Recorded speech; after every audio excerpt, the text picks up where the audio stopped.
In the Badlands of Kansas, just north of Scott City, monument rocks poke up 70 feet or so above the rolling prairies, mute testament to life during the Cretaceous period over 1 million years ago.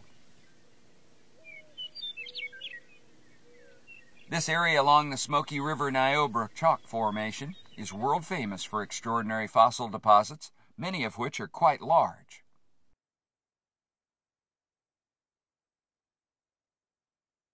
In an old stone building that once was a church is now Keystone-Art-Gallery and Fossil Museum.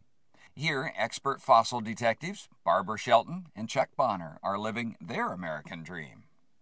Well, the fossils from Kansas, western Kansas specifically, are world-renowned. They were first found in the 1860s, and what basically happened was there was a rivalry going on between paleontologists, and they came out here and just really found a lot of things. Some of the most famous fossils from Kansas are mosasaurs, which are big swimming reptiles, some reaching a length of 45 feet. Other things were flying reptiles like pterodactyls, the ones with the crest. They're from Kansas. The best ones are all found in Kansas. So you can't catch as many fish in Kansas as you could have back then. And then there's 14-foot fish, sometimes bigger. And all of these things had huge fangs. So it's like everything ate everything else. You know, even little fish had big fangs. So, but it was basically a 500-foot deep inland sea. So semi-tropical, probably 500-foot deep too. So anything that would live in the ocean environment like that were present.